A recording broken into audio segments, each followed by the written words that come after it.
పడితే మా తమ్ముళ్ళు ఎవ్వడికి భయపడడు. ఏం తమ్ముళ్ళు భయపడతారా మీరు? సైకిల్ స్పీడ్ పెంచండి. అడ్డొస్తే పచ్చడి పచ్చడిగా తొక్కుంటా వెళ్తాం కానీ ఎవరిని వదిలిపెట్టాం. ప్రజాస్వామ్యాన్ని కాపాడుకుంటారా లేదా? మీరు కాపాడుకుంటామంటే గట్టిగా చెప్పండి. మీరు చూశారు, ఎన్నికలు వచ్చాయి. మొన్నే ఈ ముఖ్యమంత్రి సైకో ముఖ్యమంత్రి అందరి నీవా నీళ్లంటూ హంగామా చేశాడా లేదా? వచ్చాయా నీళ్లు? అయ్యా ముఖ్యమంత్రి, మా కుప్పం అంతా కొట్టుకోబోతా ఉంది, ఎక్కడ చూసినా నీళ్లే ఉన్నాయి, మునకైపోయింది. హెలికాప్టర్ పంపించి మమ్మల్ని రక్షించడానికి. అవునా కాదా?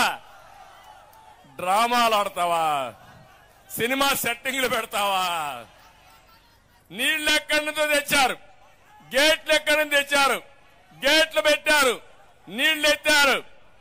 ఈయన వెళ్ళాడు, తెల్లవారితో గేట్లు తీసుకుపోయారు. మన తమ్ముళ్ళు ఆ కాలువలో నీళ్లు లేకపోతే నేరుగా పోయి కాలువలో కూర్చొని జగన్ జలగా రా, ఇక్కడికి మా కుప్పంలో నీళ్లు రాలేదని నిరసన తెలియజేశారు తెలుగుదేశం తమ్ముళ్ళు. సిగ్గుందా నీకు ఇప్పుడు రావడానికి? నియోజకవర్గానికి అర్హత ఉందా రావడానికి? పులివెందులకు నీళ్లు ఇచ్చాను, అవునా కాదా? ఇదే మీటింగ్ లో 100 సార్లు చెప్పాను. 90% అందరి నీవా నేనే పూర్తి చేశాను.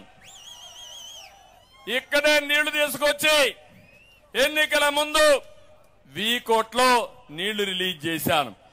అక్కడి నుంచి కుప్పానికి నీళ్లు తేవాలని దద్దమ్మ చవట్లు. మీరు నన్ను గురించి విమర్శిస్తారా? ఇప్పుడు చెప్తున్నా, నెక్స్ట్ సీజన్ లో కుప్పానికి నీళ్లు తెచ్చే బాధ్యత, అందరి నీవా నీళ్లు వచ్చే బాధ్యత, అన్ని చెరువులు నింపే బాధ్యత, పాలారు పూర్తిగా భారించే బాధ్యత, ప్రతి ఒక్క ఎకరాకు నీళ్లు ఇచ్చే బాధ్యత తెలుగుదేశం పార్టీ తీసుకుంటాం, మిత్రపక్షాలు తీసుకుంటాం. అవునా కాదా అని మిమ్మల్ని అడుగుతున్నా. నేను అందుకే మీరు ఒక్కసారి మీరు గుర్తుపెట్టుకో.